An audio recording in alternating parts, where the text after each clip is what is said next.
أشهد أن لا إله إلا الله وحده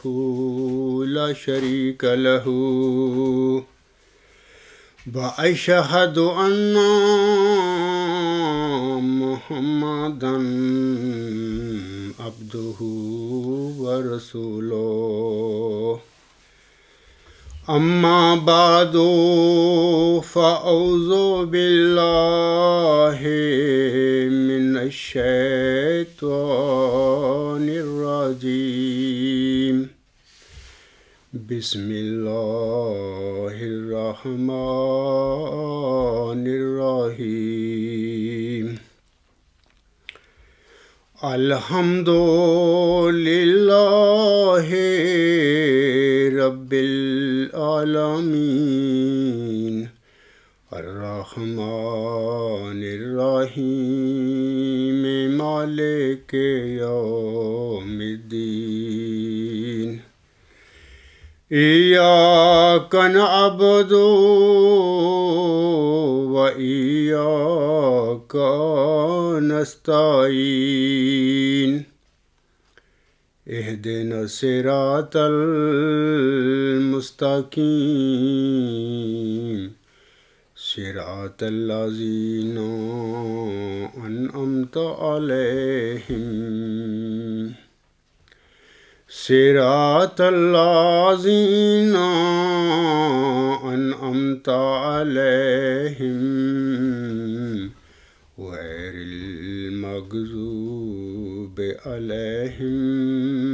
ولا الضالين هو الذي أرسل رسوله بالهدى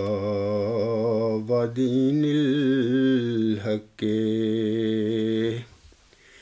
ليظهره على الدين كله ولو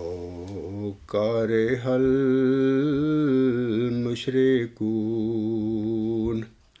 یہ سورہ صف کی آیت نمبر 10 ہے۔ اس میں اللہ تعالیٰ فرماتے ہیں، وہی ہے جس نے اپنا رسول ہدایت اور دین حق کے ساتھ بھیجا تاکہ وہ اسے سب دینوں پر غالب کرے، خواہ مشرکوں کو یہ ناگوار ہی گزرے۔ سامعین کرام، خاکسار نے اپنے 21 ستمبر 2018 کے خطبہ جمعہ میں محمدی مریم امام مہدی حضرت مرزا غلام احمد علیہ السلام کے ایک خواب کو پڑھا تھا، اور اپنی خداداد فہم و فراست کے نتیجے میں یا اپنی فہم و فراست کی روشنی میں اس پر تھوڑا بہت تبصرہ بھی کیا تھا۔ میرے ایک مہربان عزیزم محمد نصر اللہ صاحب خاکسار کا خطبہ سننے کے بعد 23 ستمبر 2018 کو ایک ای میل میں لکھتے ہیں۔ آپ لکھتے ہیں، خطبہ جمعہ ارشاد فرمودہ بائی حضرت عبدالغفار جمبا صاحب از آن ایئر، پلیز لسن۔ حضور referred to one of the roya or dream of Hazrat Mirza Sahib early age when he saw our beloved Prophet, peace and blessing upon him, where there was a dead man in the door, and Hazrat Mirza Sahib when gave one kash of mazkura fruit to that man, he got life. Before that he was dead. Hazrat Abdul Ghaffar Jamba Sahib said that dead man is himself, who Hazrat Mirza Sahib gave fruit and he got life. But Hazrat Mirza Sahib were described that dream. He also has done commentary on that, where he says, میرے دل میں ڈالا گیا ہے یہ مردہ اسلام ہے جس کو میرے ہاتھ پہ زندگی ملے گی۔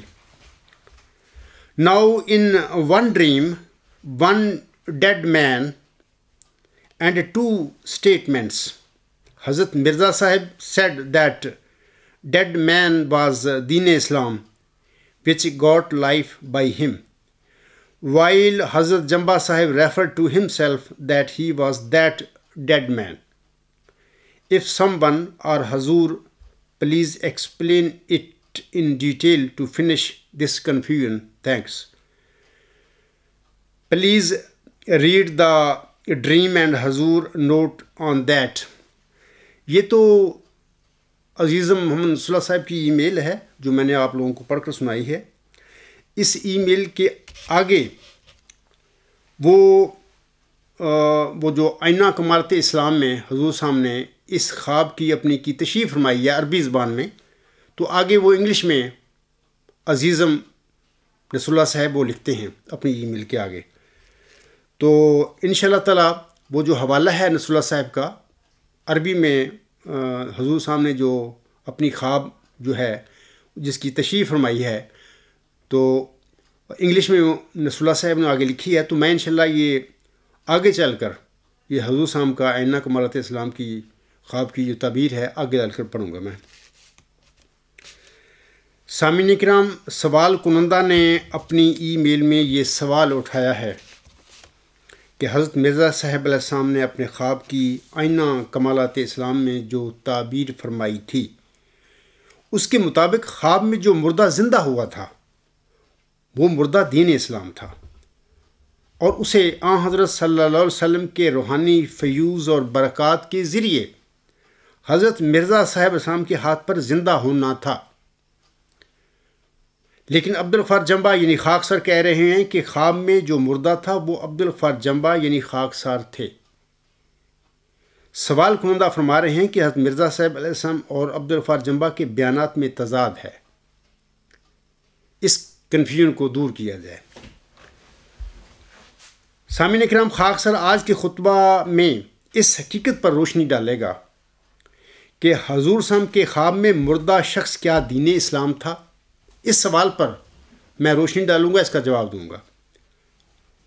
باقی وہ مردہ دراصل کون تھا اور اس کی حقیقت کیا تھی، تو اس سوال کا جواب خاکسار انشاءاللہ تعالی آئندہ خطبہ جمعہ میں اس کا جواب دے گا یا اس پر روشنی ڈالے گا. لیکن میں آج کہہ دیتا ہوں کہ مجھے لگ رہا ہے کہ ہو سکتا ہے کہ مجھے آئندہ خطبہ جمعہ میں کیل میں نہ ہوں، کیل سے میں مجھے باہر جانا پڑے. تو اس صورت میں تو پھر میں خطبہ جمعہ جو میں دوں گا پڑھوں گا جہاں پر وہ آن ایئر نہیں ہو سکے گا. تو یہ سمجھ لیں کہ اگر آئندہ خطبہ جمعہ میں میں نے اس سوال کا جواب نہ دیا تو اس سے پھر آگے جو خطبہ جمعہ آئے گا تو انشاءاللہ تعالی میں اس میں اس سوال کا جواب دے دوں گا کہ وہ مردہ دراصل کون تھا خواب میں، حضور صلی اللہ علیہ وسلم کی خواب میں، اور اس کی حقیقت کیا تھی. عزیزم، آپ کے سوال کے جواب میں گزارش ہے کہ خاکسار کے علم کے مطابق حضرت مرزا غلام احمد علیہ السلام نے مذکورہ خواب کو 2 دفعہ اپنی کتب میں تحریر فرمایا ہے. پہلی دفعہ اپنی کتاب براہین احمدیہ میں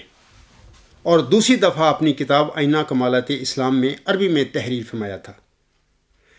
آپ علیہ السلام پہلی دفعہ 1882 میں اپنی کتاب براہین احمدیہ میں اس خواب کو اردو میں درج فرماتے ہوئے لکھتے ہیں. آپ علیہ السلام لکھتے ہیں، اس احکر نے 1864 یا 1865 عیسوی میں، یعنی اسی زمانہ کے قریب کہ جب یہ ضعیف اپنی عمر کے پہلے حصہ میں ہنوز تحصیل علم میں مشغول تھا، جناب خاتم الانبیاء صلی اللہ علیہ وسلم کو خواب میں دیکھا. اور اس وقت اس عاجز کے ہاتھ میں ایک دینی کتاب تھی کہ جو خود اس عاجز کی تالیف معلوم ہوتی تھی. حضرت صلی اللہ علیہ وسلم نے اس کتاب کو دیکھ کر عربی میں پوچھا کہ تو نے اس کتاب کا نام کیا رکھا ہے؟ خاکسار نے عرض کیا کہ اس کا نام میں نے کتبی رکھا ہے، جس نام کی تعبیر اب اس اشتہاری کتاب کی تالیف ہونے پر کھلی کہ وہ ایسی کتاب ہے کہ جو کتب ستارہ کی طرح غیر متزلزل اور مستحکم ہے، جس کے کامل استحکام کو پیش کر کے 10,000 روپے کا اشتہار دیا گیا ہے. غرض حضرت صلی اللہ علیہ وآلہ وسلم نے وہ کتاب مجھ سے لے لی، اور جب وہ کتاب حضرت اقدس نبوی کے ہاتھ میں آئی تو آن جناب کا ہاتھ مبارک لگتے ہی ایک نہایت خوش رنگ اور خوبصورت میوہ بن گئی کہ جو امرود سے مشابہ تھا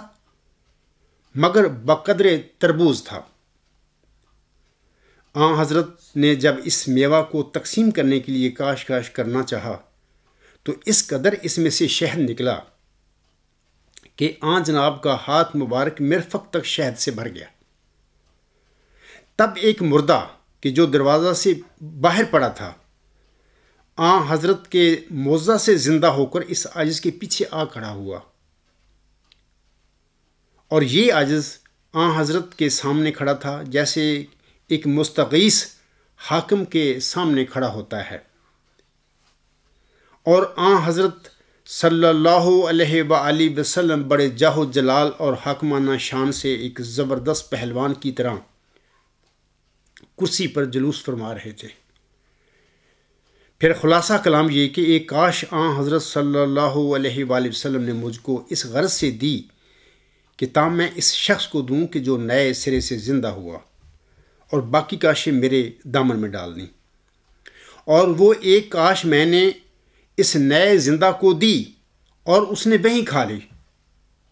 پھر جب وہ نیا زندہ اپنی کاش کھا چکا تو میں نے دیکھا کہ آن حضرت کی کرسی مبارک اپنے پہلے مکان سے بہت ہی اونچی ہو گئی، اور جیسے آفتاب کی کرنیں چھوٹتی ہیں ایسا ہی آن حضرت کی پیشانی مبارک متواتر چمکنے لگی کہ جو دین اسلام کی تازگی اور ترقی کی طرف اشارت تھی۔ تب اسی نور کے مشاہدہ کرتے کرتے آنکھ کھل گئی، والحمدللہ علی ذالک۔ یہ روحانی خزائن جلد 1 صفحہ 274 تا 276 حاشیہ در حاشیہ نمبر 1 پر آپ الفاظ پڑھ سکتے ہیں، یا تذکرہ صفحہ 3 تا 4 پر یہ الفاظ دوسروں کے پڑھ سکتے ہیں۔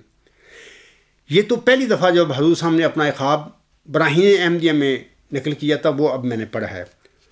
سامعین کرام، خاکسار یہاں یہ واضح کرنا چاہتا ہے کہ براہین احمدیہ میں جب حضور صاحب نے اپنا یہ خواب لکھا تھا تو آپ علیہ السلام نے اس کی کوئی تعبیر نہیں فرمائی تھی، بلکہ آپ علیہ السلام نے جس طرح خواب دیکھا اس طرح لکھ دیا تھا۔ خواب کی تعبیر نہ کرنے کی ایک وجہ تو یہ معلوم ہوتی ہے کہ خواب اتنا واضح تھا کہ خواب بین نے الگ سے اس کی تعبیر کرنا مناسب نہ سمجھا تھا۔ مثلا اولاً آپ علیہ السلام لکھتے ہیں کہ ایک مردہ آن حضرت صلی اللہ علیہ وآلہ وسلم کی برکت سے زندہ ہو کر حضور علیہ السلام کے پیچھے کھڑا ہو جاتا ہے۔ ثانیاً جب نیا زندہ ہونے والا شخص آن حضرت صلی اللہ علیہ وسلم کے مبارک ہاتھ سے بذریعہ خوابین مذکورہ پھل کی ایک کاش کھاتا ہے تو آن حضرت کی کرسی مبارک اپنے پہلے مکان سے بہت ہی بلند ہو جاتی ہے، اور جیسے آفتاب کی کرنیں چھوٹتی ہیں ایسے ہی آن حضرت کی پیشانی مبارک متواتر چمکنے لگتی ہے کہ جو دین اسلام کی تازگی اور ترقی کی طرف اشارت تھی۔ ثالثاً جب یہ نیا زندہ ہونے والا مردہ آن حضرت صلی اللہ علیہ وسلم کے مبارک ہاتھوں سے مذکورہ پھل کی ایک کاش کھاتا ہے تو آن حضرت صلی اللہ علیہ وسلم کی کرسی کے بلند ہونے سے ایک تو آپ صلی اللہ علیہ وآلہ وسلم کے مقام و مرتبہ کے بلند ہونے کا اشارہ ملتا ہے، اور دوسرے دین اسلام کی فتح اور اس کے غلبے کا اشارہ بھی ملتا ہے۔ رابعاً حضور اسلام نے براہین احمدیہ میں اپنا خواب لکھتے وقت اسے اجمالاً لکھا تھا، اور مردہ شخص کی آپ علیہ السلام نے کوئی تعبیر نہیں فرمائی تھی، اور میرے علم کے مطابق اس کی وجہ یہ تھی کہ براہین احمدیہ لکھتے وقت حضور اسلام بھی عام مسلمانوں کی طرح حیات مسیح عیسیٰ ابن مریم اور آپ کے زندہ بجسم انسی آسمان سے نازل ہونے کے قائل تھے۔ خاکسار اس کی تفصیل آگے چل کر بیان کرے گا۔ عزیزم محمد صلی اللہ صاحب، حضور اسلام نے دوسری دفعہ اپنا یہ خواب اپنی کتاب آئینہ کمالات اسلام میں عربی میں تفصیل کے ساتھ درج فرمایا تھا، جس کا آپ نے اپنی ای میل کے آخر میں حوالہ دیا ہے۔ خاکسار یہاں اس کا ترجمہ مرتب تذکرہ کے الفاظ میں پڑتا ہے۔ حضور صاحب فرماتے ہیں، اوائل ایام جوانی میں ایک رات میں نے رویا میں دیکھا کہ میں ایک عالی شان مکان میں ہوں، جو نہایت پاک اور صاف ہے، اور اس میں آن حضرت صلی اللہ علیہ وسلم کا ذکر اور چرچا ہو رہا ہے۔ میں نے لوگوں سے دریافت کیا کہ حضور صلی اللہ علیہ وسلم کہاں تشریف فرما ہیں؟ انہوں نے ایک کمرے کی طرف اشارہ کیا۔ چنانچہ میں دوسرے لوگوں کے ساتھ مل کر اس کے اندر چلا گیا، اور جب میں حضور صلی اللہ علیہ وسلم کی خدمت میں پہنچا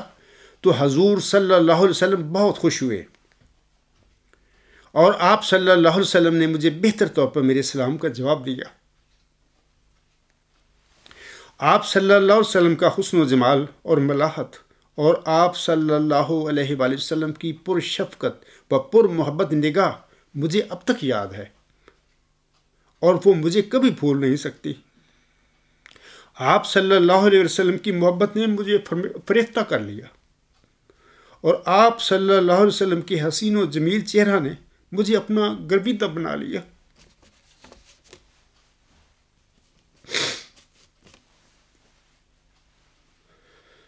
اس وقت آپ صلی اللہ علیہ وآلہ وسلم نے مجھے فرمایا کہ اے احمد، تمہارے دائیں ہاتھ میں کیا چیز ہے؟ جب میں نے اپنے دائیں ہاتھ کی طرف دیکھا تو معلوم ہوا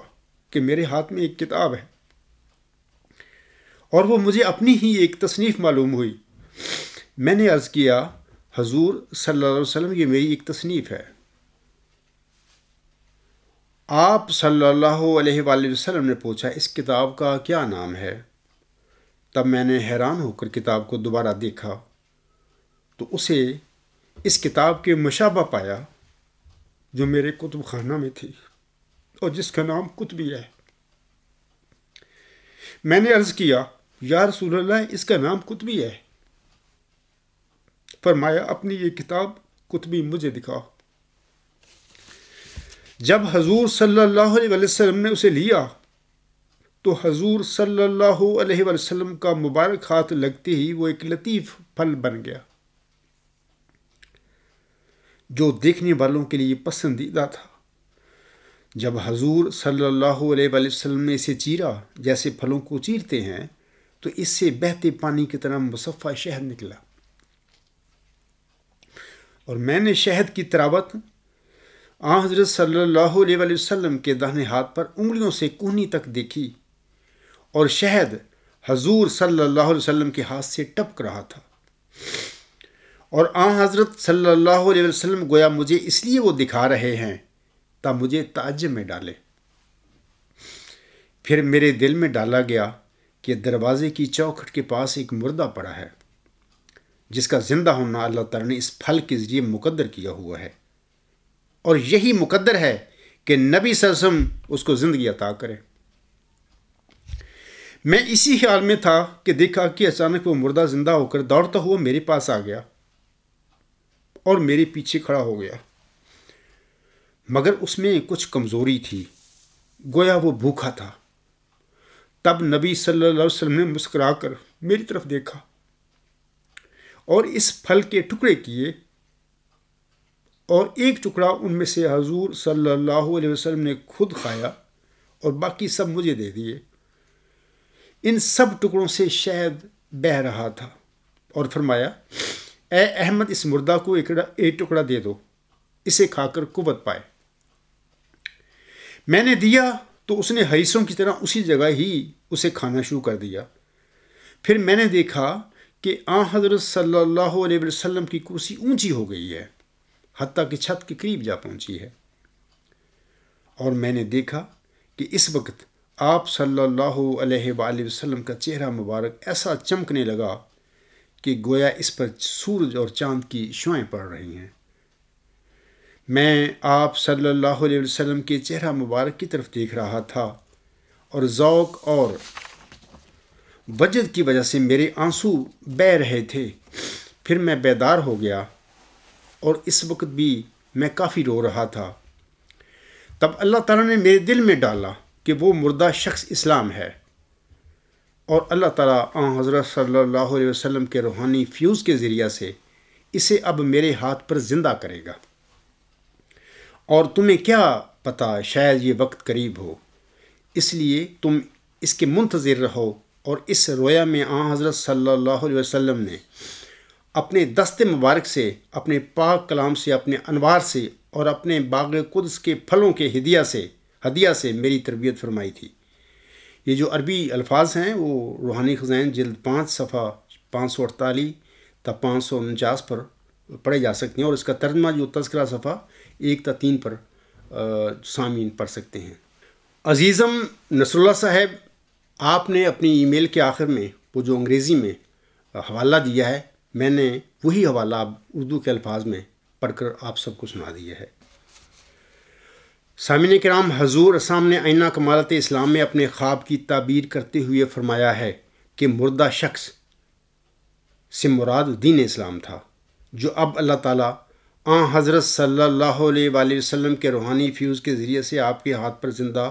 کرے گا، یعنی اللہ تعالیٰ کرے گا۔ عزیزم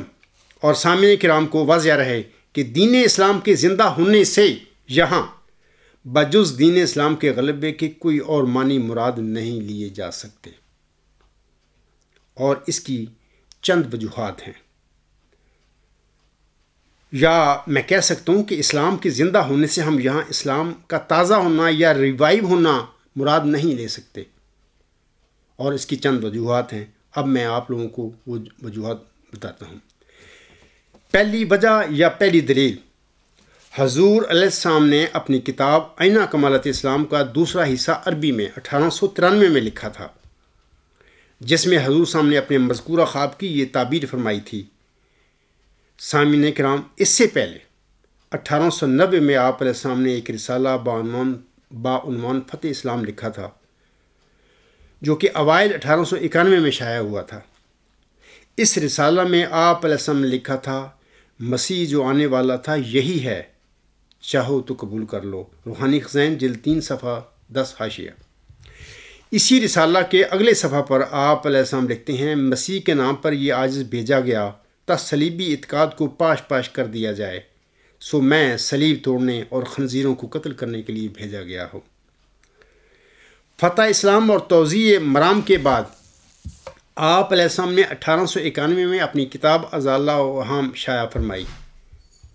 اس کتاب میں آپ علیہ السلام نے نہ صرف قرآن کریم کی 30 آیات کے ذریعے وفات مسیح عیسیٰ ابن مریم کا اثبات فرمایا، بلکہ الہاماً اپنے متعلق یہ بھی فرما دیا کہ مسیح ابن مریم رسول اللہ فوت ہو چکا ہے، اور اس کے رنگ میں ہو کر وعدہ کے موافق تو آیا، یعنی اللہ کا الہام ہے جو حضور صلی اللہ علیہ وسلم پر نازل ہوا۔ وَقَانَ وَعْدُ اللَّهِ مَفْعُولًا انت معی و انت علی الحق المبین انت مصیب و معین للحق۔ روحانی خزائن جلد 3 صفحہ 402۔ عزیزم محمد نصر اللہ صاحب، علاوہ اس کے جب آپ علیہ السلام نے براہین احمدیہ حصہ 4 1884 میں لکھی تھی، تو اس وقت آپ علیہ السلام نے سورۃ صف کی آیت نمبر 10 کی تفسیر کرتے ہوئے حضرت مسیح عیسیٰ ابن مریم علیہ السلام کے متعلق اس طرح فرمایا تھا۔ یہ سورۃ صف کی آیت نمبر 10 وہی ہے جو ابھی شروع میں نے خطبہ کے شروع میں نے پڑھی ہے۔ اب سنیے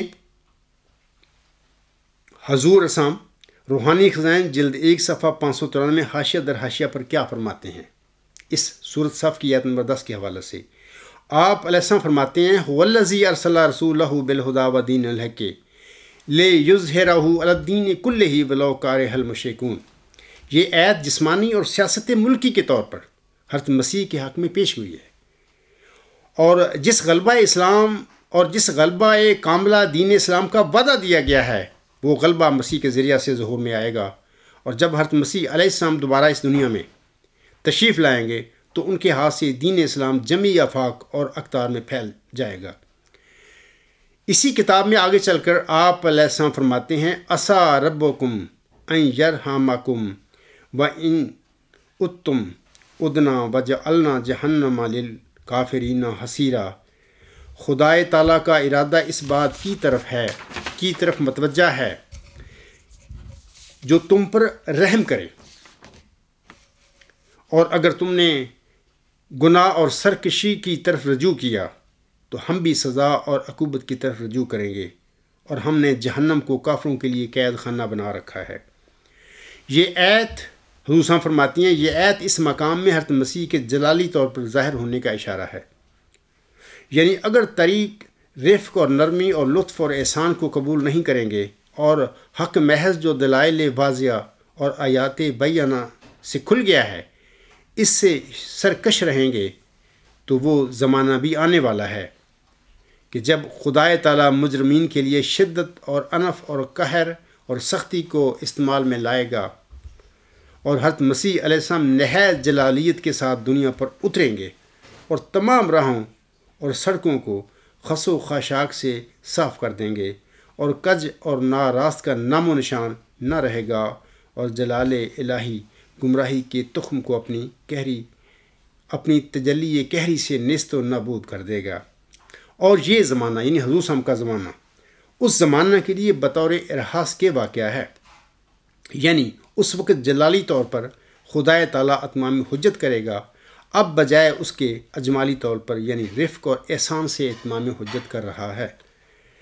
براہین احمدیہ روحانی خزائن جلد 1 صفحہ 601 تا 602 حاشیہ در حاشیہ۔ میں سامعین کو بتا دیتا ہوں کہ یہ جو حضور صلی اللہ علیہ وسلم کے الفاظ ہیں براہین احمدیہ کی ہیں،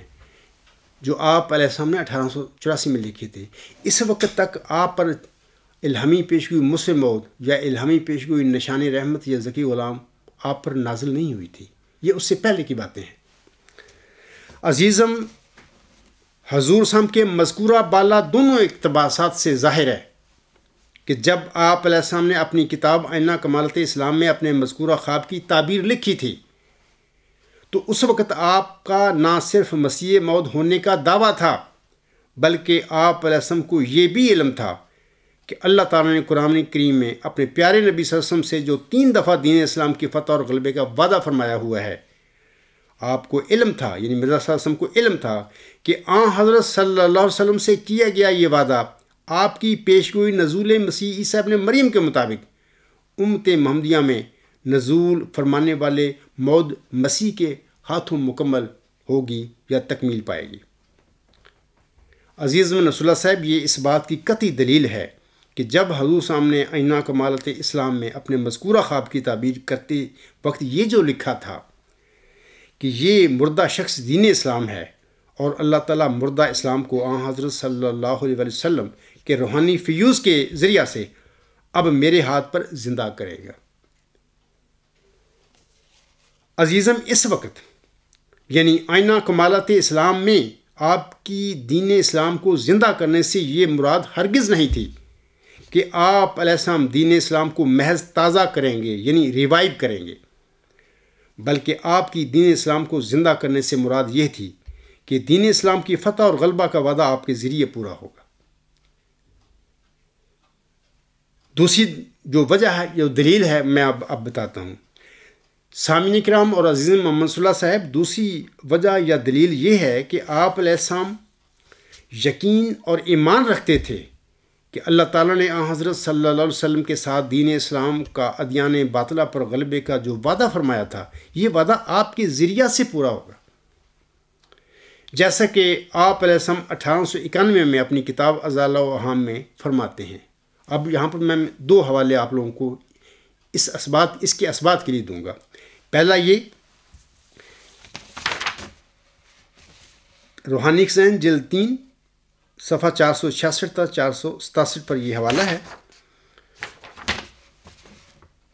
اور حضور صاحب فرماتے ہیں اس حوالہ میں، دیکھو دنیاوی علوم جو اکثر مخالف قرآن کریم اور غفلت میں ڈالنے والے ہیں کیسے آج کل ایک زور سے ترقی کر رہے ہیں، اور زمانہ اپنے علوم ریاضی اور طبعی اور فلسفہ کی تحقیقاتوں میں کیسی ایک عجیب طور کی تبدیلیاں دکھلا رہا ہے۔ کیا ایسے نازک وقت میں ضرور نہ تھا کہ ایمانی اور عرفانی ترقیات کے لیے بھی دروازہ کھولا جاتا تا شرور محدثہ کی مدافعت کے لیے آسانی پیدا ہو جاتی؟ سو یقین سمجھو کہ وہ دروازہ کھولا گیا ہے اور خدا تعالیٰ نے ارادہ کر لیا ہے کہ تا قرآن کریم کے عجائبات مخفیہ اس دنیا کے متکبر فلسفیوں پر ظاہر کرے۔ حضور صاحب اپنے زمانے کی اب بات کر رہے ہیں۔ اب نیم ملا دشمن اسلام اس ارادہ کو روک نہیں سکتے، اگر اپنی شرطوں سے باز نہیں آئیں گے تو ہلاک کیے جائیں گے، اور قہری تماچا حضرت قہار کا ایسا لگے گا کہ خاک میں مل جائیں گے۔ ان نادانوں کو حالت موجودہ پر بالکل نظر نہیں، چاہتے ہیں کہ قرآن کریم مغلوب اور کمزور اور ضعیف اور حقیر سا نظر آئے، لیکن اب وہ ایک جنگی بہادر کی طرح نکلے گا۔ ہاں، وہ ایک شیر کی طرح میدان میں آئے گا۔ یہ الفاظ سامعین غور سے سنیں، لیکن اب وہ ایک جنگی بہادر کی طرح نکلے گا۔ ہاں، وہ ایک شیر کی طرح میدان میں آئے گا اور دنیا کے تمام فرسخ کو کھا جائے گا، اور لے یظہرہ علی الدین کلہ کی پیشگوئی کو پورا کر دے گا، اور پیشگوئی ولا یمکنن لہم دینہم کو روحانی طور سے کمال تک پہنچا دے گا۔ دیکھیں عزیزم رسول اللہ صاحب، اس میں خود حضور صاحب فرما رہے ہیں کہ وہ جو پیشگوئی ابھی سورۃ صف کی میں نے آیت نمبر 10 میں پڑھی ہے، لے یظہرہ علی الدین کلہ اور ولا یمکنن لہم دینہم، یہ پیشگوئیاں حضور صاحب فرما رہے ہیں کہ وہ آپ کے زمانہ میں آپ کے ہاتھ پر پوری ہوں گی، یہ ہوگا واقعہ۔ اور وہ فرما رہے ہیں قرآن کریم جو ہے ایک جنگی بہادر کی طرح اب نکلے گا۔ ہاں، وہ ایک شیر کی طرح میدان میں آئے گا اور دنیا کے تمام فرسخ کو کھا جائے گا۔ تو اگلا حوالہ بھی سن لیجئے۔ یہ جو حوالہ میں نے پڑھا اس بات پر دلیل ہے کہ حضور صاحب نے یہ جو فرمایا تھا کہ وہ مردہ دین اسلام جو میرے ہاتھ سے زندہ ہوگا، زندہ ہونے سے مراد ہے کہ حضور صاحب نے فرمایا تھا کہ دین اسلام کا کامل غلبہ اور فتح آپ علیہ السلام کے ہاتھ پر ہوگی، آپ کے زمانہ میں ہوگی۔ دوسرا حوالہ سن لیجئے، یہ تریاق القلوب میں آپ علیہ السلام فرماتے ہیں، اور روحانی خزائن جلد 15 صفحہ 231 تا 232 حاشیہ پر آپ علیہ السلام کے لفظ ہیں۔ آپ علیہ السلام فرماتے ہیں تخمیناً عرصہ 20 برس کا گزرا ہے کہ مجھ کو اس قرآنی آیت کا الہام ہوا تھا، اور وہ یہ ہے هو الذی ارسل رسولہ بالہدی ودین الحق لیظہرہ علی الدین کلہ، اور مجھ کو اس الہام کے یہ معنی سمجھائے گئے تھے کہ میں خدا تعالیٰ کی طرف سے اس لیے بھیجا گیا ہوں کہ تا میرے ہاتھ سے خدا تعالیٰ اسلام کو تمام دینوں پر غالب کرے۔ عزیز محمد صلی اللہ صاحب سن لیجئے، میں آپ کے لیے سارا خطبہ ہی آپ کے لیے ہے۔ آپ علیہ السلام فرماتے ہیں دین کو تازہ کرنے کا نہیں وہ کہہ رہے کہ میرے ہاتھ پر دین صرف ریوائیو ہو جائے گا۔ آپ علیہ السلام فرما رہے ہیں خدا تعالیٰ کی طرف سے اس لیے میں بھیجا گیا ہوں کہ تا میرے ہاتھ سے خدا تعالیٰ اسلام کو تمام دینوں پر غالب کرے۔ اور اس جگہ یاد رہے کہ یہ قرآن شریف میں ایک عظیم و شان پیشگوئی ہے جس کی نسبت علماء محققین کا اتفاق ہے کہ یہ مسیح موعود کے ہاتھ پر پوری ہوگی۔ آگے حضور صلی اللہ علیہ وسلم فرماتے ہیں سو جس قدر اولیاء اور ابدال مجھ سے پہلے گزرے ہیں، کسی نے ان میں سے اپنے تئیں اس پیشگوئی کا مصداق نہیں ٹھہرایا، اور نہ یہ دعویٰ کیا کہ اس آیت مذکورہ بالا کا مجھ کو اپنے حق میں الہام ہوا ہے، لیکن جب میرا وقت آیا تو مجھ کو یہ الہام ہوا اور مجھ کو بتلایا گیا کہ اس آیت کا مصداق تو ہے، اور تیرے ہی ہاتھ سے اور تیرے ہی زمانے میں دین اسلام کی فوقیت دوسرے دینوں پر ہوگی۔ عزیز رسول اللہ صاحب، آپ کو اب معلوم ہو گیا ہوگا کہ حضور صاحب نے وہ جو براہین احمدی آئینہ کمالات اسلام میں یہ جو اپنی خواب کی تشریح کرتے ہوئے فرمایا تھا کہ وہ مردہ شخص دین اسلام ہے، اور آسم کی فیوز کی ذریعے اللہ تعالیٰ اس مردہ کو میرے ذریعے زندہ کرے گا۔ آپ کو معلوم ہو گیا کہ زندہ کرنے سے مراد صرف آپ کی ریوائیو کرنا، دین کو تازہ کرنا نہیں تھا، بلکہ خود حضور صاحب فرما رہے ہیں کہ یہ جو آسم کی پیشگوئی یا نزول مسیح عیسیٰ بن مریم اس کا میں مصداق ہوں، اور سورۃ صف میں جو پیشگوئی اللہ تعالیٰ نے فرمائی ہوئی ہے دین اسلام کی غلبہ کی، آسم کو اس کے ساتھ وعدہ کیا ہوا ہے، یہ میرے ذریعے میرے زمانے میں اللہ تعالیٰ اس کو پورا کرے گا۔ تو اس کا مطلب یہ ہوا کہ وہ دین کو زندہ کرنے کا جو آپ علیہ السلام نے 1893 میں آئینہ کمالات اسلام لکھتے وقت فرمایا تھا، اس سے مراد آپ کی صرف یہ تھی، کیونکہ آپ علیہ السلام جانتے تھے کہ میں ہی وہ مسیح موعود ہوں جس کی خبر میرے پیارے آقا آسم نے امت کو دی ہوئی ہے۔ تو ثابت ہو گیا کہ دین اسلام کے زندہ کرنے سے مراد صرف دین کو تازہ کرنا یا ریوائیو کرنا نہیں، بلکہ دین اسلام کا ادیان باطلہ پر مکمل فتح اور غلبہ تھا۔ سامعین کرام، خاکسار نے اب تک جو 2 وجوہات یا دلائل لکھے ہیں، ان کے مطابق دین اسلام کے حضور صاحب کے ہاتھوں پر زندہ ہونے سے آپ کی یہی مراد ثابت ہوتی ہے کہ دین اسلام آپ کے ذریعہ اور آپ کے زمانے میں ہی ادیان باطلہ پر فتح اور غلبہ پائے گا۔ اب سوال پیدا ہوتا ہے عزیزم محمد صلی اللہ صاحب اور سامعین کرام کہ اگر حضور صاحب کے بقول مردہ شخص دین اسلام تھا اور اس کا آپ کے ذریعہ ہی زندہ ہونا یعنی دنیا میں فتح اور پانا اور ادیان باطلہ پر غلبہ پانا تھا، تو ہم دیکھتے ہیں کہ دین اسلام نہ صرف حضور صاحب کی زندگی میں بلکہ آپ کے بعد بھی آج تک نہ فتح پا سکا ہے اور نہ ہی ادیان باطلہ پر غلبہ پا سکا ہے۔ عزیزم، حضور اسلام 26 مئی 1908 کو فوت ہوئے تھے۔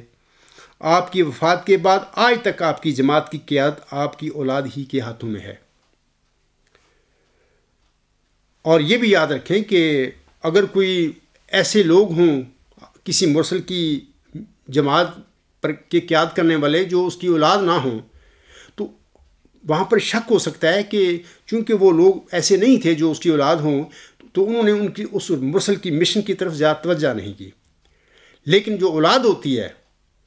اس کے بارے میں ہم یہ نہیں کہہ سکتے کہ انہوں نے اپنے جو مرسل تھا اس کے جو مشن جو تھا قیادت میں، اس کے مشن کی جو مقصد تھا اس کو پورا کرنے میں انہوں نے کوئی کوتاہی کی ہو۔ یعنی اولاد کے بارے میں یہ نہیں سوچا جا سکتا۔ جو اولاد سے باہر لوگ جماعت کے ہوتے ہیں ان کے معاملے میں ایک شک پڑ سکتا ہے، دل میں کسی کے آ سکتا ہے کہ اور لوگ تھے، انہوں نے توجہ نہیں کی مرسل کی مشن کی طرف، تو اس واسطے وہ مرسل کا مشن کامیاب نہیں ہو سکا۔ لیکن یہاں قیادت 1914 سے لے کے اب تک مرزا غلام صاحب کی اولاد قیادت کر رہی ہے، آپ علیہ السلام کی جماعت کی۔ لیکن سامعین کرام، دین اسلام کا ادیان باطلہ پر فتح پانا تو درکنار، آج دین اسلام کی ادیان باطلہ کے بالمقابل بے بسی اور بے کسی کی جو حالت ہے، اس سے پہلے شاید ہی کبھی ایسی حالت ہوئی ہو۔ قریباً ایک صدی قبل 1879 میں موعود دجال کے خروج سے پہلے مولانا الطاف حسین حالی دین اسلام کی غربت کے حوالہ سے اپنی مسدس میں لکھتے ہیں۔ آپ لکھتے ہیں، نہ ثروت رہی ان کی قائم نہ عزت، گئے چھوڑ ساتھ ان کا اقبال و دولت، ہوئے علم و فن ان سے ایک ایک رخصت، مٹی خوبیاں ساری نوبت پہ نوبت، رہا دین باقی نہ اسلام باقی، ایک اسلام کا رہ گیا نام باقی۔ یہ تو اگلے بند جو آگے میں ایک پر آپ کو سنا دیتا ہوں، ایک اور بند مسدس کا۔ مولانا لکھتے ہیں، پھر ایک باغ دیکھے گا اجڑا سراسر، جہاں خاک اڑتی ہے ہر سو برابر، نہیں تازگی کا کہیں نام، جس پر ہری ٹہنیاں جھڑ گئیں جس کی جل کر، نہیں پھول پھل جس میں آنے کے قابل، ہوئے روح جس کے جلانے کے قابل۔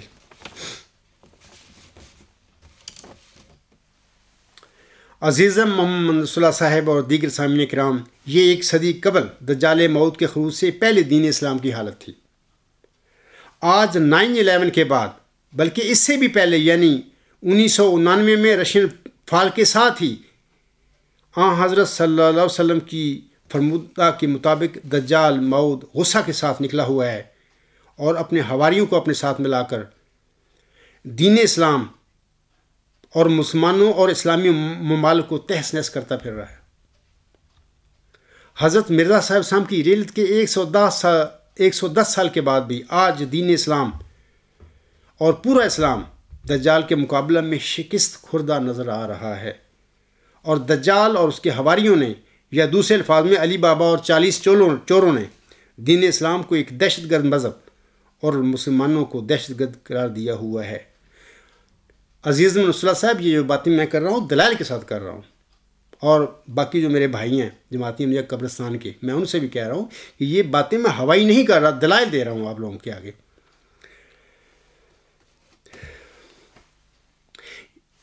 سامعین کرام، یہ تو دین اسلام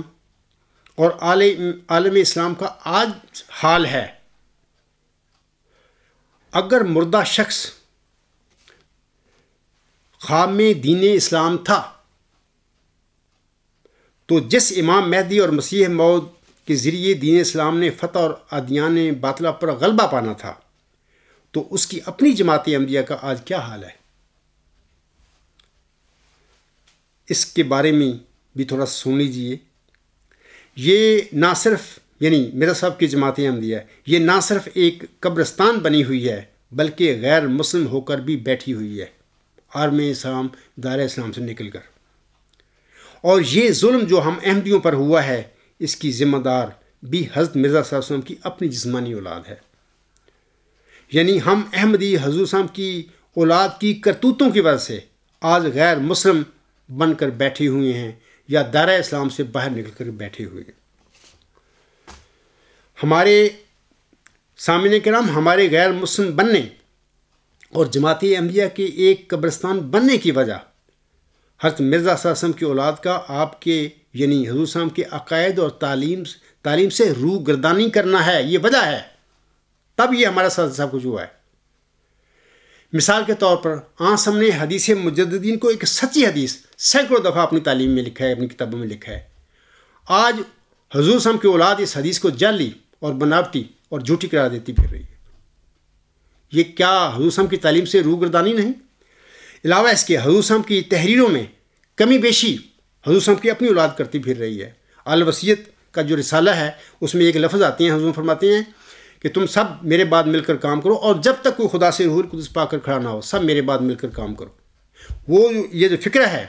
حضور صاحب کی یہ اولاد جو ہے جو قیادت کر رہی ہے آپ علیہ السلام کی جماعت کی یہ بھی اور اس کے مولوی بھی جو اپنا پیٹ کے پیچھے اپنی آخرت بیچ کر بیٹھ گئے ہیں یہ سارے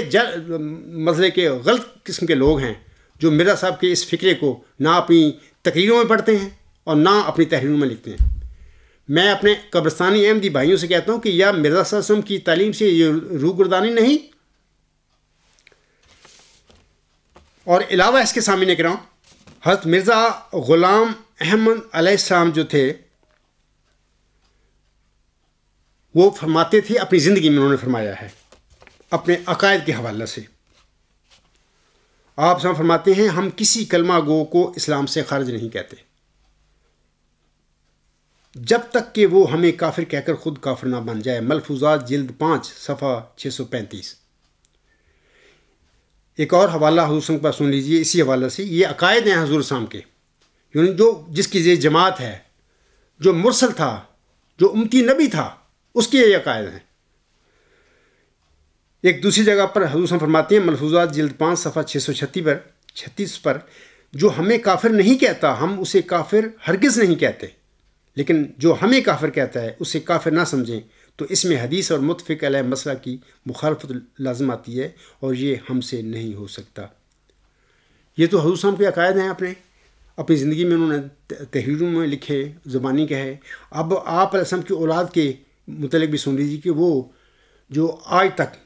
حضور صاحب کے بعد آج تک 110 سال ہو گئے ہیں وہ قیادت کر رہی ہے جس میں سے 6 سال مولانا نور الدین رضی اللہ تعالیٰ عنہ کا زمانہ آتا ہے باقی سارے ہی ان کے 104 سال ان کے بنتے ہیں. تو اب ان کی سن لیجئے حضور صاحب کے جو عقائد تھے ان کے حوالے سے یا ان کی تعلیم کے متعلق وہ کیا کرتے پھر رہے ہیں. سنیے مرزا بشیر الدین محمود احمد صاحب دسمبر 1921 میں اپنی کتاب آئینہ کمالات آئینہ صداقت انوار العلوم جلد 6 صفحہ 110 پر فرماتے ہیں. آپ کہتے ہیں کل مسلمان جو حضرت مسیح موعود السلام کی بیعت میں شامل نہیں ہوئے خواہ انہوں نے حضرت مسیح موعود السلام کا نام بھی نہیں سنا وہ کافر اور دائرہ اسلام سے خارج ہیں. میں تسلیم کرتا ہوں کہ میرے یہ عقائد ہیں. یہ مرزا غلام صاحب کے تو عقائد ہی کچھ اور تھے. آپ خود فیصلہ کر لینا. اچھا ان کا چھوٹا بھائی جو مرزا بشیر احمد صاحب تھا اس کا بھی ایک سن لیجیے حوالہ. وہ اپنی کتاب کلمۃ الفصل کے صفحہ نمبر 110 پر فرماتے ہیں ہر ایک ایسا شخص جو موسیٰ کو مانتا ہے مگر عیسیٰ کو نہیں مانتا یا عیسیٰ کو مانتا ہے مگر محمد صلی اللہ علیہ وسلم کو نہیں مانتا یا محمد صلی اللہ علیہ وسلم کو مانتا ہے مگر مسیح موعود کو نہیں مانتا وہ نہ صرف کافر بلکہ پکا کافر اور دائرہ اسلام سے خارج ہے. اے میرے جماعتی احمدیہ قبرستان کے بھائیوں جو تم مرزا صاحب علیہ السلام کی اس اولاد کے ہاتھ چومتے پھر رہے ہو یہ مرزا غلام صاحب کی اپنی جسمانی اولاد کے یہ کارنامے ہیں یہ کرتوت ہیں. اپنے جد امجد مرزا صلی اللہ علیہ وسلم کی تعلیم کے بارے میں آپ کے عقائد کے بارے میں یہ ان کی کرتوتیں ہیں یہ کرتے پھریں آپ ان کے ہاتھ چومتے پھر رہے ہیں. عزیزم نصر اللہ صاحب اور سامعین کرام حضرت مرزا صاحب علیہ السلام نے اپنی جماعت احمدیہ کو ایک روحانی اور ایک مذہبی جماعت کے طور پر قائم فرمایا تھا. آپ علیہ السلام نے اپنے پیروکاروں کو حکم دیا تھا کہ ہمارا اور ہماری جماعت کا سیاست سے کوئی تعلق نہیں ہے، اور وہ حکومت جو ہمیں انصاف اور مذہبی آزادی فراہم کرے، وہ حکومت خواہ کسی کی بھی ہو، ہم نے اس کی اطاعت کرنی ہے۔ آپ علیہ السلام نے اپنے پیروکاروں کو سختی کے ساتھ ملکی سیاست میں حصہ لینے سے منع فرمایا ہوا تھا اپنی زندگی میں۔ میں آپ کو بتاتا ہوں کہ آپ کی زندگی میں میرے پاس ٹائم نہیں ہے کہ آپ کا ایک پوتا مرزا عزیز احمد آپ کی زندگی میں ہی وہ آپ پر ایمان لے آیا تھا، تو اس کا والد جو مرزا سلطان احمد تھا، اس نے نہ حضور صاحب کی زندگی میں اپنے باپ کے دعوے کو تسلیم کیا، اور نہ ہی ان کے بعد وہ اپنے باپ پر ایمان لے آئے۔ یہ الگ بات ہے کہ خلیفہ ثانی جو بنا تھا، تو وہ جو مرنے لگا مرزا سلطان احمد، تو وہ ان کے گھر گئے، تو وہاں پر ان سے مل کر، یعنی وفات سے 2-3 پہلے مرزا سلطان احمد کی یہ اعلان شائع کروا دیا قادیان میں اخباروں میں کہ مرزا سلطان احمد نے بیعت کر لی ہے خلیفہ ثانی کی، وغیرہ وغیرہ۔ لوگ حلفاً جو اس گھر میں رہتے تھے یہ بیان دیتے ہیں کہ یہ سب جھوٹ تھا۔ وہ لوگ حلفاً بیان دیتے ہیں جو اس کے گھر میں مرزا سلطان کے رہ رہے تھے، جن کے سامنے وہ فوت ہوا ہے، یا جن کے سامنے یہ جو لوگ خلیفہ ثانی اور ایک اور عبدالرحیم مولوی تھا وہ لے گیا تھا لے کے، وہ کہتی ہیں کہ مرزا سلطان احمد نے بات بھی نہیں کی،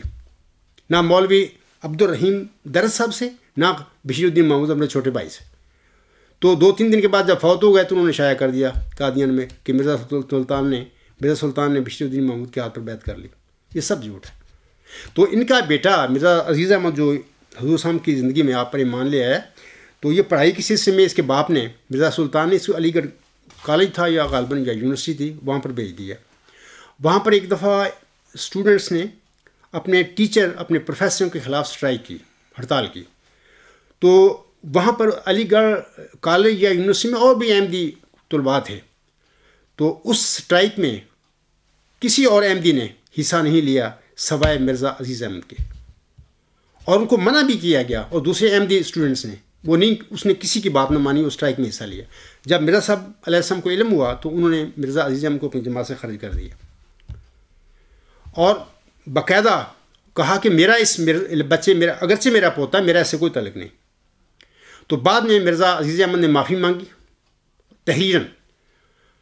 اور پھر حضور صاحب نے اپنے پوتے کو معاف فرمایا۔ یہ ایک تفصیل ہے، یہ میرے پاس کاغذ ہیں، میں اگر پڑھوں گا تو اور بہت ساری باتیں میں بتانی چاہتا ہوں، وہ رہ جائیں گی۔ تو میں آپ لوگوں کو حوالہ دے دیتا ہوں اس کا، کہ ملفوظات جلد 9 پرانا ایڈیشن صفحات 221 تا 222، اور نیا ایڈیشن جلد 5 صفحہ 172 تا 174 پر یہ سارا واقعہ پڑھ لینا۔ تو پھر حضور صاحب کی خدمت میں انہوں نے درخواست لی کی، معافی کی، حضور صاحب نے وہ قبول فرمائی اور اپنے پوتے کو معاف فرمایا، اور بڑی وارننگ دی اپنے پوتے کو کہ آئندہ کبھی بھی ان کی پوری باتوں میں آپ نے نہیں جانا۔ یہ تو واقعہ مرزا عزیز احمد کا ہے۔ 1971 کے الیکشن میں سامعین کرام، مرزا ناصر احمد جو خلیفہ تھا اس وقت کا، اور مرزا طاہر احمد کی سپرویژن میں جماعت احمدیہ باضابطہ طور پر جماعت احمدیہ نے الیکشن میں حصہ لے کر بھٹو کو کامیاب کروایا، اور پھر اس کے نتیجے میں 1976 میں پاکستان میں غیر مسلم اور دائرہ اسلام سے خارج ہو بیٹھے۔ بھٹو نے یہ کام کر دیا۔ مقصد کہنے کا ہے کہ یہ مرزا غلام صاحب کے پوتے تھے، مرزا ناصر احمد، مرزا طاہر احمد۔ مرزا عزیز احمد نے تو صرف اسٹرائک میں حصہ لیا، کالج کی یا یونیورسٹی کے اسٹرائک میں، جو ٹیچروں کے خلاف تھی، پروفیسروں کے خلاف۔ مرزا صاحب نے اپنے پوتے کو خارج کر دیا جماعت سے، کیونکہ میرے اس پوتے سے کوئی تعلق نہیں، کیونکہ میری تعلیم کے خلاف کام کر رہا ہے۔ تو مرزا ناصر احمد نے، مرزا طاہر احمد نے جب باضابطہ طور پر احمدیوں کو 1971 کے الیکشن میں جھونک ڈالا اور سیاست میں بھرپور حصہ لیا، تو کیا یہ کام مرزا غلام صاحب کی تعلیم کے مطابق انہوں نے کیا تھا؟ یہ کر رہے تھے، اور اس کی پھر نتیجے میں ہمیں سزا ملی کہ 1974 میں اسی چلاک اور مکار سیاستدان بھٹو نے ایسا چلاکی کی اور داؤ کھیلا سیاسی کہ جماعت احمدیہ کو ہی جماعت سے غیر مسلم قرار دے دیا اسمبلی کے ذریعے، اور 1974 سے لے کر آج تک احمدی بیچارے در بدر ٹھوکراں کھاتے پھرے ہیں، نہ وہ پاکستان کے رہے، کسی مطلب کہ پوری یہودیوں کی طرح حالت ہو گئی ہے ان کی۔ یہ کام سب کرنے والے مرزا صاحب کی اولاد ہے۔ تو میرا کہنے کا مطلب یہ ہے کہ باقی دین اسلام جو مردہ تھا، جیسے نصرت صاحب کہتے ہیں کہ وہ مردہ دین اسلام تھا، مرزا صاحب نے فرمایا تھا کہ میرے ہاتھ سے وہ زندہ ہوگا، یا مرزا صاحب وسلم نے فرمایا تھا اپنی زندگی میں کہ هو الذی ارسل رسولہ بالہدی ودین الحق لیظہرہ علی الدین کلہ، کی جو پیش گوئی ہے یہ وعدہ میرے ہاتھ پر اللہ تعالیٰ پورا کرے گا، دین اسلام کی فتح اور غلبہ کا۔ تو جناب دین اسلام کی فتح غلبہ ہونا تو بعد کی باتیں ہیں اس وقت۔ آپ دیکھیں کہ ہمارا جماعتی احمدیہ جو مرزا صاحب کی تھی اس کا کیا حال، اور یہ حال کس نے کیا؟ اس میں عام احمدی بیچاروں جو مردوں میں دبے پڑے ہیں ان کا تو قصور ہی نہیں ہے، ان کو تو بلکہ کہ حق ہی نہیں کوئی سوال کرنے کا جماعت میں، کوئی اپنا مشورہ دینے کا کہ یہ تم کیا، یعنی ان سے ہر چیز چھین لی گئی ہے، وہ بیچارے جانوروں کی طرح ڈیل کیے جاتے ہیں جماعت میں۔ یعنی یہ قبرستان ہے، وہ دبے پڑے ہیں قبروں میں، اور ان کی حیثیت صرف کیڑے مکوڑوں کی طرح، جانوروں کی طرح ہے۔ کیا مرزا غلام حسین اس لیے دنیا میں آئے تھے، یہ کام کرنے کے لیے آئے تھے؟ ہرگز نہیں۔ یہ میرے اپنے احمدی بھائیوں کی کمزوریاں ہیں کہ جو خود مردہ بن کر بیٹھے ہوئے ہیں، ڈرتے ہیں، اللہ سے نہیں ڈرتے، ان نام نہاد خلیفوں سے ڈر رہے ہیں، ان عہدیداروں سے ڈر رہے ہیں۔ یا تم قیامت کے دن کیا جواب دو گے مرزا صاحب کو،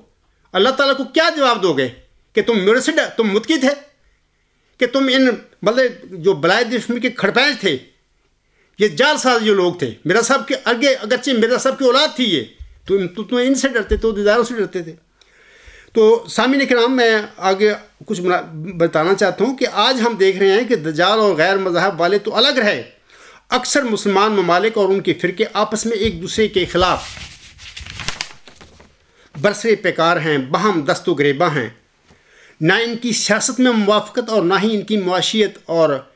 مذہبی اعتقادات میں موافقت۔ عالمی سیاست میں بھی عالم اسلام ایک تھرڈ ورلڈ کے نام سے جانا جاتا ہے۔ عالم اسلام کی سیاسی تنظیم OIC بھی ایک مردہ اور ایک کاغذی تنظیم ہے۔ مسلمان 1 ارب 80 کروڑ ہوتے ہوئے دنیا کی کل آبادی کا 20% بنتے ہیں، لیکن عالم اسلام کو اجتماعی طور پر اقوام متحدہ میں ویٹو پاور کا حق بھی نہیں دیا گیا۔ یہ سوچیں، یہ اسلام کا کیا حال ہے، عالم اسلام کا، دین اسلام کا کیا حال ہے۔ اس وقت مسلمان سیاسی اور مذہبی طور پر بالکل مردہ ہیں، اور یہ قطعی ثبوت ہے عزیز بن رسول اللہ صاحب اس بات کا کہ حضور صاحب نے اپنے خواب میں مردہ شخص کی جو تعبیر دین اسلام فرمائی تھی، اور اس کے اپنے زمانے میں اور آپ کے ذریعے زندہ ہونے یعنی غلبہ پانے کی جو تعبیر فرمائی تھی، وہ درست نہیں تھی۔ عزیز بن رسول اللہ صاحب، میں آپ کو بتاتا ہوں کہ دیکھیں، اور دیگر سامعین کرام کو بھی، کہ میں نے ثابت کر دیا ہے کہ براہین احمدیہ میں حضور صاحب نے اپنے خواب کی تعبیر نہیں فرمائی تھی، اور آئینہ کمالات میں تعبیر کیوں فرمائی تھی، میں نے سب وجوہات بتا دی ہیں خطبہ میں۔ دوسری بات یہ کہ میں نے ثابت کر دیا ہے کہ حضور صاحب کی دین اسلام کو زندہ کرنے کا مطلب دین اسلام کو تازہ کرنا یا ریوائیو کرنا نہیں تھی، بلکہ آپ کی مراد سورۃ صف کی آیت نمبر 10 کے مطابق دین اسلام کی فتح اور غلبہ مراد تھا، آسم کی پیشگوئی کے مطابق۔ تیسری بات، میں نے یہ بھی بذریعہ دلائل ثابت کر دیا ہے کہ حضور صاحب کی زندگی میں اور نہ ہی آج تک دین اسلام کی نہ فتح ہوئی ہے اور نہ ہی ادیان باطلہ پر اسلام کا غلبہ ہوا ہے۔ کوئی ایسی بات نہیں، یہ سچ ہے، یہ حقائق ہیں۔ اگرچہ احمدی بڑے مجھ سے کریں گے، ناراض ہو جائیں گے، یہ جمبا صاحب کیا کرتا پھر ہے، میں سچ بتا رہا ہوں آپ لوگوں کو، ان کو تسلیم کریں، یہ حقائق ہیں۔ اور یہ سارے جو ہوا ہے مرزا صاحب کی جماعت کے ساتھ خرابیاں، اس کی ذمہ دار مرزا صاحب علیہ السلام کی اولاد ہے۔ مرزا صاحب السلام کی اولاد نے ہمیں اس مقام تک پہنچایا احمدیوں کو۔ اور نمبر 4، سامعین کرام، اس سے یہ حقیقت قطعی طور پر ثابت ہو گئی ہے کہ حضور صاحب نے اپنے خواب میں مردہ شخص کی جو تعبیر دین اسلام فرمائی تھی، آپ علیہ السلام کی یہ تعبیر درست نہیں تھی۔ میں نے دلائل کے ساتھ عزیز محمد صلی اللہ صاحب اور میرے جو قبرستانی بھائی جو ہیں، میں ان کے آگے سامنے کہتا ہوں، میں نے دلیل کے ساتھ یہ بات ثابت کر دی ہے۔ ٹھیک ہے، حضور صاحب نے فرمایا تھا کہ یہ جو مردہ شخص ہے دین اسلام ہے، وہ بھی آئینہ کمالت اسلام 1893 میں تعبیر کرتے ہوئے، لیکن 1894 میں جب براہین احمدیہ لکھی، اس وقت انہوں نے اپنی خواب کی کوئی تعبیر نہیں فرمائی تھی، صرف خواب جسٹ لکھ دی تھی۔ میں نے دونوں خواب پڑھ دی ہیں، دونوں اقتباسات پڑھ دی ہیں پہلے۔ اب سوال پیدا ہوتا ہے کہ حضور صاحب کے خواب میں دراصل وہ مردہ شخص کون تھا اور اس کی کیا حقیقت تھی۔ انشاءاللہ تعالی آئندہ خطبہ جمعہ میں یا آئندہ کے بعد جو خطبہ آئے گا اس میں خاکسار اس سوال کا جواب دے گا یا اس سوال پر روشنی ڈالے گا۔ اب میں سامعین کرام کو اور عزیز محمد صلی اللہ علیہ وسلم کو بتانا چاہتا ہوں کہ کسی مرسل کے خواب کی تعبیر کے غلط ہونے پر اس کی شان یا مقام و مرتبہ پر کوئی فرق نہیں پڑا کرتا. یہ بات بھی نوٹ کریں. اور اس کی میں آپ لوگوں کو ثبوت دیتا ہوں کہ حضور صاحب اپنی کتاب آئینہ کمالات اسلام میں ہی خواب کی تعبیر کے متعلق فرماتے ہیں کہ 100 مرتبہ ہر ایک کو اتفاق پیش آتا ہے کہ ایک خواب تو سچی ہوتی ہے مگر تعبیر میں غلطی ہو جاتی ہے. یہ ہدایت اور یہ معرفت کا دقیقہ تو خاص قرآن کریم میں بیان کیا گیا ہے، لیکن ان کے لیے جو آنکھیں رکھتے ہیں. روحانی خزائن جلد 5 صفحہ 304. مقصد یہ کہنے کا مطلب یہ ہے کہ حضور صلی اللہ علیہ وسلم کا خواب بالکل سونے کی طرح سچا خواب تھا جو انہوں نے دیکھا 1864 یا 1865 میں، لیکن تعبیر میں ان سے یہ غلطی ہو گئی. اس کے علاوہ چارہ نہیں ہے کہ ہم کیا کہیں، کیونکہ دین اسلام تو مار کھا رہا ہے اس وقت. جتنی مطلب ہے کہ بے کسی اور بے بسی کی حالت دین اسلام کی یا عالم اسلام کی اس وقت ہے، اس سے پہلے کبھی بھی دین اسلام کی اور عالم اسلام کی اس قسم کی حالت نہیں ہوئی تھی کمزور. یہ کیا ہم کہیں کہ غلبہ ہو گیا اسلام کا، دین اسلام کا ادیان باطلہ پر. اب تو دین اسلام کو ایک دہشت گرد مذہب نعوذ باللہ کہا جاتا ہے اور مسلمان ایک دہشت گرد کے ہونے کے ساتھ ٹریٹ کیا جاتا ہے دنیا میں. تو خواب سچی ہے مرزا صاحب صاحب کی، لیکن اس کی تعبیر میں سمجھتا ہوں کہ یہ میں حقائق بیان کر رہا ہوں کہ ان سے غلطی ہو گئی، تو ایک بڑی بات نہیں ہے. ایسے ہی جیسے کہ انہوں نے اعلامی پیشگی موسم موعود میں جب ان کو ملی چلہ ہوشیار پر کے دوران، تو انہوں نے ذکی غلام کے ساتھ اپنے قلم کے ساتھ بریکٹ میں لڑکا لکھ دیا. یہ بھی ایک اجتہادی غلطی تھی. یہ بھی تعبیر جو انہوں نے کی غلط، وہ ٹھیک نہیں، وہ پوری نہیں ہوتی. وہ ذکی غلام تو پیدا نہیں ہوتا آپ اسلام کے گھر میں. اسی طرح وہ خواب کی جو تعبیر ہے وہ بھی جو آپ نے کی تھی وہ درست نہیں تھی. تو اسی طرح میں آپ لوگوں کو بتانا چاہتا ہوں کہ ازالہ اوہام میں حضور صاحب ایک حوالہ لکھتے ہیں، وہ میں پڑھ دیتا ہوں، کافی سود مند ہوگا لوگوں کے لیے. آپ علیہ السلام لکھتے ہیں اور باوصف اس کے یہ متفق علیہ عقیدہ ہے کہ کبھی نبی اپنی پیشگوئی کے محل اور موقع کے سمجھنے میں غلطی بھی کر سکتا ہے. چنانچہ علماء اس پر دلیل حدیث ذہب و حلا کو پیش کرتے ہیں جو بخاری میں موجود ہے، اور اس سے نتیجہ نکالتے ہیں کہ کسی تعبیر کی غلطی سے پیشگوئی غلط نہیں ٹھہر سکتی اور نہ ہی غیر الہامی ٹھہر سکتی ہے. بس جب نبیوں کی پیشگوئی میں یہاں تک وسعت ہے کہ نبی کے غلط معنی پیشگوئی کو کچھ حرج نہیں پہنچا سکتے، تو پھر اعتراض اس صورت میں ہوگا جبکہ الہام کا اسی کی لفظ سے غلط ہونا ثابت ہو جائے. علاوہ اس کے میں آپ لوگوں کو بتا دینا چاہتا ہوں کہ اس اقتباس میں حضور صاحب نے حدیث جس کا ذکر کیا ہے ذہب و حلا کا، میں وہ بھی پڑھ دیتا ہوں. حوالہ ہے حضور صاحب روحانی خزائن جلد 21 صفحہ 168 اور 169 پر فرماتے ہیں. آپ علیہ السلام فرماتے ہیں،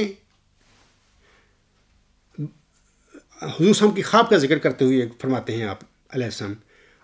فرماتے ہیں قال ابو موسیٰ ان النبی صلی اللہ علیہ وسلم رأیت فی المنام انی اہاجر من مکت الی ارض بہا نخل فذہب وحلا الی انہا الیمامۃ او حجر فاذا ہی المدینۃ یثرب. یہ بخاری جلد ثانی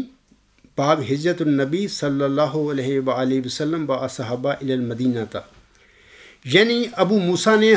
حضرت صلی اللہ علیہ وآلہ وسلم سے روایت کی ہے کہ حضرت صلی اللہ علیہ وسلم نے فرمایا کہ میں نے خواب میں دیکھا کہ میں نے مکہ سے ایک ایسی زمین کی طرف ہجرت کی ہے جس میں کھجوروں کے درخت ہیں. بس میرا خیال اس طرف گیا کہ وہ زمین یمامہ یا زمین ہجر ہے، مگر وہ مدینہ نکلا یعنی یثرب. اب دیکھو حسن نے جن کی رویا وہی ہے اور جن کا اتحاد سب اتحادوں سے اسلم اور عقبہ اور اسحا ہے، اپنی رویا کی یہ تعبیر کی تھی کہ یمامہ یا ہجر کی طرف ہجرت ہوگی، مگر وہ تعبیر صحیح نہ نکلی. سامعین کرام، حسن نے ایک خواب سچا دیکھا، لیکن اس سچے خواب کی تعبیر میں حسن سے غلطی ہو گئی تھی، اور اس سے حسن کے مقام و مرتبہ پر کوئی فرق نہیں پڑا تھا، نہ پڑ سکتا ہے، کیونکہ نبی جو ہوتے ہیں وہ انسان ہوتے ہیں، بشر ہوتے ہیں، وہ علیم و خبیر تو نہیں ہوتے. اللہ تعالیٰ تو علیم و خبیر ہے، نبی نہیں ہوتے علیم و خبیر، وہ بشر ہوتے ہیں. ان سے بھی بعض اوقات خواب کی تعبیر میں یا اپنی کسی الہامی پیشگوئی کی تعبیر میں، ان سے بھی غلطی بعض اوقات اجتہادی ہو جایا کرتی ہے، اور اس سے ان کی شان پر، ان کے مقام و مرتبہ پر کوئی فرق نہیں پڑتا۔ دوسری بات، اسی طرح امام مہدی حضرت مرزا غلام احمد صاحب نے ایک انتہائی خوبصورت، پیارا اور معنی خیز خواب 1864 اور 1865 میں دیکھا، اور اس خواب کو انہوں نے براہین احمدیہ میں بھی لکھا، اور دوبارہ عربی میں آئینہ کمالات اسلام 1893 میں آئینہ کمالات اسلام میں بڑی تفصیل کے ساتھ لکھا۔ خواب بالکل سچا حضرت مرزا صاحب السلام کا، لیکن خواب کی جو آپ نے تعبیر فرمائی کہ وہ مردہ شخص جو ہے وہ دین اسلام ہے، اور اللہ تعالیٰ آسم کے فیوز کی برکت سے اسے یعنی دین اسلام کو میرے ذریعے زندہ کرے گا، یہ تعبیر جو تھی مرزا صاحب السلام کی بار درست نہیں نکلی۔ ایسے ہی جیسے الہامی پیشگوئی مسلم موعود میں ذکی غلام کہ آگے حضور سامنے لڑکا لکھ دیا کہ بھئی یہ میرا جسمانی لڑکا ہوگا، تو یہ حضور صاحب کا یہ بھی اطاعت غلط نکلا، کیونکہ وہ ذکی غلام تو مرزا غلام صاحب محمدی مریم کے گھر میں بطور جسمانی لڑکا پیدا ہی نہیں ہوا۔ ہاں، وہ روحانی فرزند ہے جس نے آپ کی نسل میں ہو سکتا ہے پیدا ہو جائے، اللہ کا کر دے، یا آپ کی جماعت میں کسی کو اللہ تعالیٰ، یہ اللہ کا کام ہے۔ اللہ نے اپنا معاملہ یہ وہ کون ہوگا اپنے ہاتھ میں رکھا، ملزم کو بتایا ہی نہیں اس بات سے۔ بہرحال تو یہ جو خواب ہے حضرت مرزا صاحب السلام کی انتہائی معنی خیز اور خوبصورت خواب ہے، لیکن جو خواب کی تعبیر ہمارے آقا نے کی وہ تعبیر بہرحال درست نہیں۔ اور یہ بھی میں نے کہہ دیا ہے کہ خواب کی تعبیر میں اگر ملہم سے غلطی ہو جائے تو اس سے اس کے مقام و مرتبہ یا شان پر کوئی فرق نہیں پڑتا۔ سامعین کرام، اللہ تعالیٰ سورۃ مائدہ کی آیت نمبر 9 میں فرماتا ہے، یا ایھا الذین آمنوا کونوا قوامین للہ شہداء بالقسط ولا یجرمنکم شنآن قوم علی الا تعدلوا اعدلوا هو اقرب للتقوى واتقوا اللہ ان اللہ خبیر بما تعملون۔ اللہ تعالیٰ فرماتا ہے، اے وہ لوگوں جو ایمان لائے ہو، اللہ کی خاطر راستی پر قائم رہتے ہوئے انصاف کی تائید میں گواہ بن جاؤ، اور کسی قوم کی دشمنی تمہیں ہرگز اس بات پر آمادہ نہ کرے کہ تم انصاف نہ کرو۔ تم انصاف کرو کہ وہ تقویٰ کے زیادہ قریب ہے، اور اللہ سے ڈرو، یقیناً اللہ اس سے آگاہ ہے جو تم کرتے ہو۔ میں سامعین کرام کو بتانا چاہتا ہوں کہ دیکھیں، یہ جو میں نے آج کی خطبہ جمعہ میں حضور صاحب کے جو خواب کی انہوں نے تعبیر فرمائی تھی، اس کے متعلق جو میں نے بتایا دلائل کے ذریعے بتایا ہے، اور میں جماعت احمدیہ قبرستان کے ایم پی کو کہتا ہوں کہ اپنا جس کو آپ کہتے ہو خلیفہ ہے، اس کو اس سے کہیں کہ میری اس جو خطبہ ہے اس میں نے دلائل دی ہیں، اس کو رد کر کے دکھائے، چیلنج کرے اس کو۔ بے علم آدمی ہے۔ میں آپ لوگوں کو بتانا چاہتا ہوں کہ یہ جن کو تم خلیفہ کہتے ہو، یہ خلیفے نہیں، یہ بلائے دمشق کے گماشتے ہیں، یہ ٹاؤٹ ہیں جنہوں نے حضرت مرزا غلام صاحب کی جماعت احمدیہ کا ستیہ ناش کیا، آپ کی تعلیم کا ستیہ ناش کیا دنیا کے لیے، یہ دنیا کماتے پھر رہے ہیں۔ یہی وہ لوگ ہیں جن کے متعلق حضرت مرزا صاحب السلام کو الہام ہوا تھا بلائے دمشق، یہ 9 اپریل 1907 کا الہام ہے۔ یہی وہی بلائے دمشق ہے جو احمدیوں کے گلے جماعتی احمدیہ کے پیچھے جب پڑ گئی ہے، یا یہ وہی یزیدی لوگ ہیں جن کی نسبت حضور صاحب فرماتے ہیں مجھے الہام ہوا اخرج منہ الیزیدیون، یعنی اس میں یعنی قادیان میں یزیدی لوگ پیدا کیے گئے ہیں۔ ازالہ اوہام روحانی خزائن جلد 3 صفحہ 138 حاشیہ۔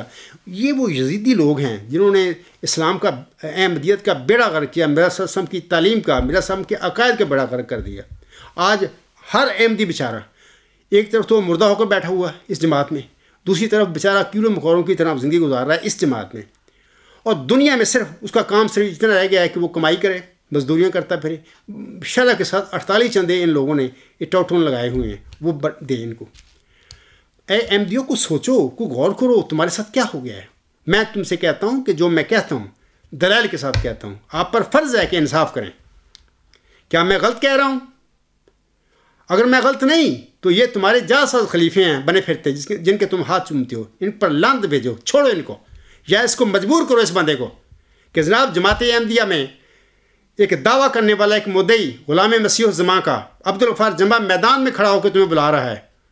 تمہارے قبرستانی مولویوں کو بلا رہا ہے، تم اس کے آگے کیوں بھاگتے پھر رہے ہو؟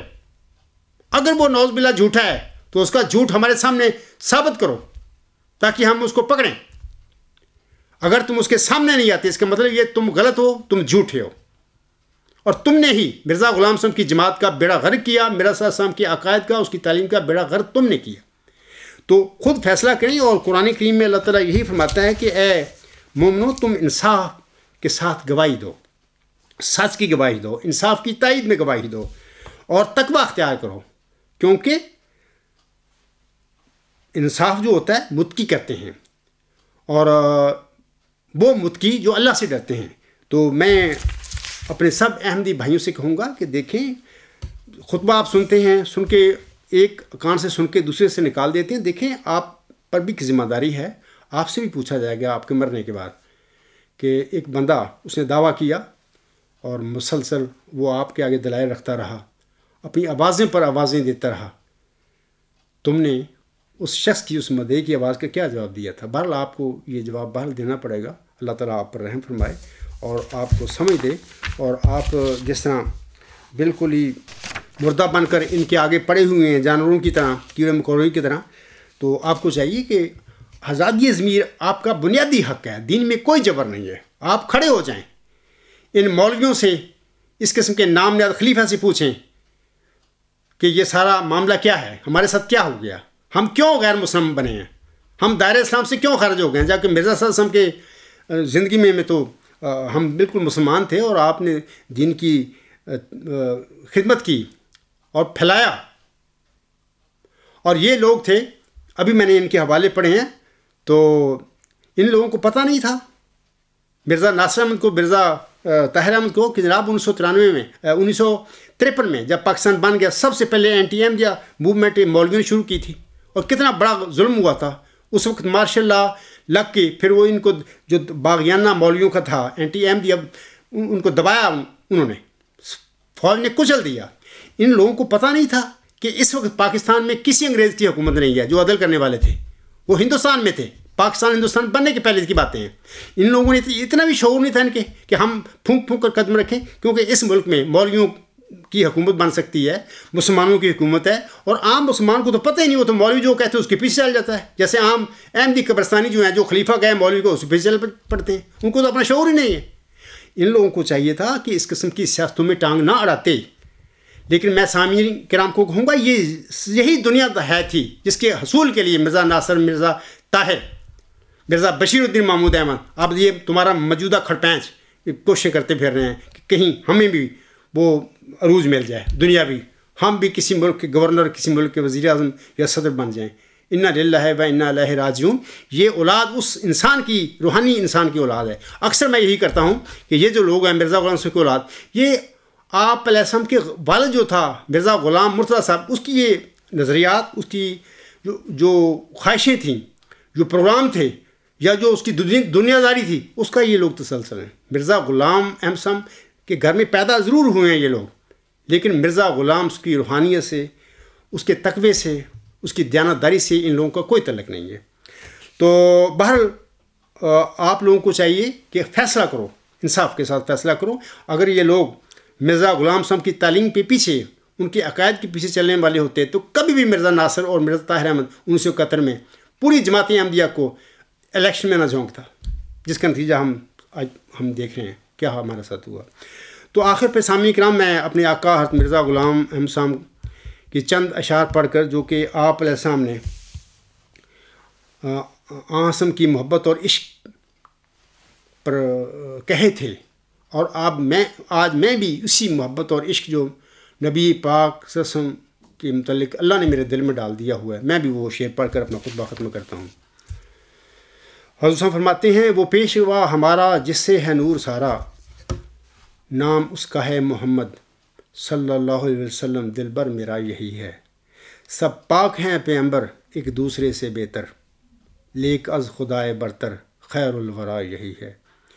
پہلوں سے خوب تر ہے، خوبی میں ایک کمر ہے، اس پر ہر ایک نظر ہے، بدرالدجا یہی ہے۔ وہ آج شاہ دی ہیں، وہ تاج مرسلی ہیں، وہ طیب و امی ہیں، اس کی ثنا یہی ہے۔ آگے حضور فرماتے ہیں سب ہم نے اس سے پایا، شاہد ہے تو خدایا۔ خدا کی قسم کھا کر میں کہہ رہا ہوں اس وقت اپنے خطبہ جمعہ میں نے بھی جو کچھ پایا ہے نبی پاک صلی اللہ علیہ وسلم کی محبت میں، ان کی پیروی میں پایا، اور روحانی میری ماں جو ہے محمدی مریم مرزا غلام صاحب، ان کی پیروی میں، ان کی محبت میں نے پایا ہے۔ سب ہم نے اس سے پایا، شاہد ہے تو خدایا۔ وہ جس نے حق دکھایا، وہ میل کا یہی ہے۔ اس نور پر فدا ہوں، اس کا ہی میں ہوا ہوں، وہ ہے میں چیز کیا ہوں،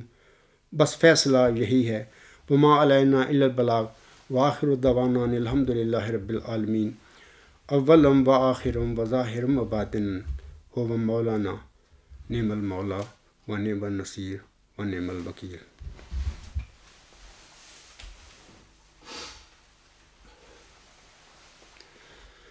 الحمد للہ الحمد للہ نحمدہ ونستعینہ ونستغفرہ ونؤمن بہ ونتوکل علیہ ونعوذ باللہ من شرور انفسنا ومن سیئات اعمالنا۔ من یہدہ اللہ فلا مضل لہ ومن یضللہ فلا ہادی لہ۔ ونشہد ان لا الہ الا اللہ ونشہد ان محمدا عبدہ ورسولہ۔ عباد اللہ رحمکم اللہ،